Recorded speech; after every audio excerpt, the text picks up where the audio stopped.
When the shit-covered brick crashed through the window of my little house in France, I realized that something was seriously wrong. It turned out to be followers of the right-wing firebrand Marine Le Pen, who thought my art was disparaging the greatness of their beloved France. I was indeed doing that, but I didn't think anybody would do anything about it. But the next day, 2 guys in cheap suits showed up at my door. Ouvrez la porte, monsieur. They gave me 4 hours to pack whatever I could. Then they drove me to the airport and stayed with me in the long line to make sure I bought a one-way ticket back to San Francisco.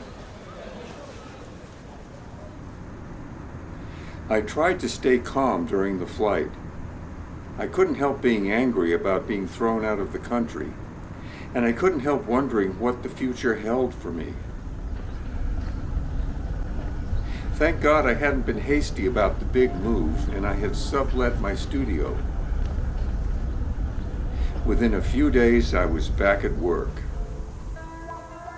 I had to make up with my patroness, Lois Pope, whose Palm Beach redecoration project I had run out on just before I left for France. I called her up, ready to eat Major Crow. She summoned me to her home in Chicago. One of my favorite pieces in my living room is the spider web designed by Anne Carrington.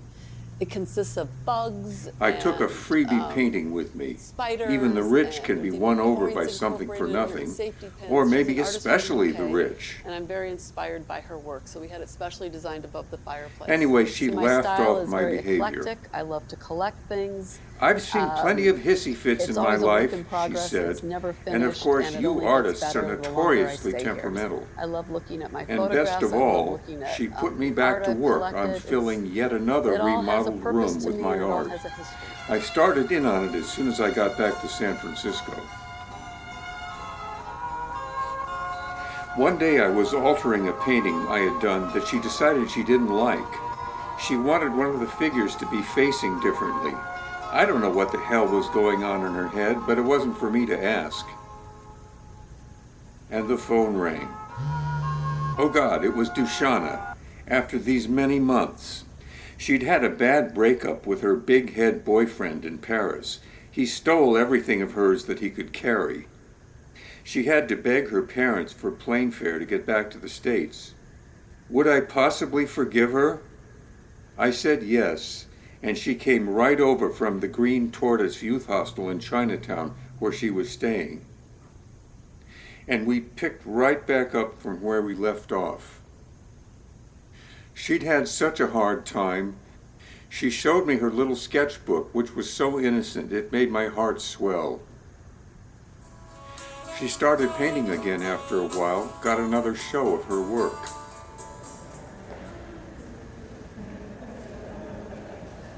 And we started walking the streets again. She wondered how I had changed when we ended up in the mean streets of town, and I told her about the dreams I'd had in France before they threw me out of the country.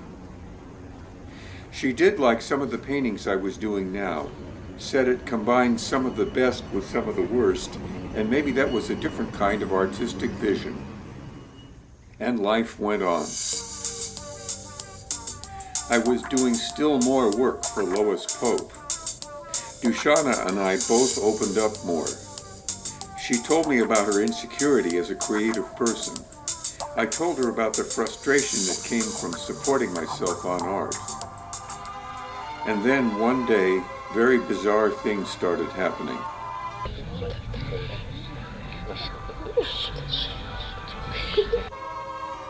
It only lasted a few seconds.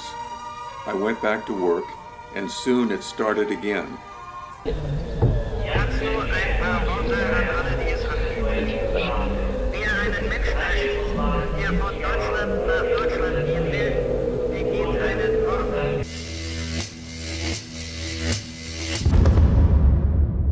Eventually I passed out, and I woke up in a strange place.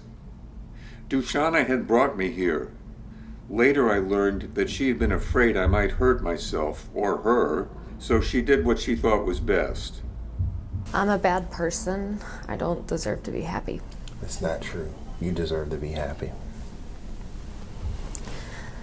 I'm a bad person. I don't guess I'll deserve get to be out of happy. here eventually. You're not a bad person. You're very much Get deserving. back to work for Lois Pope. But I'm a maybe bad she's person. part of I my don't deserve to problem. be happy. You're not a bad person, and you definitely deserve to be happy.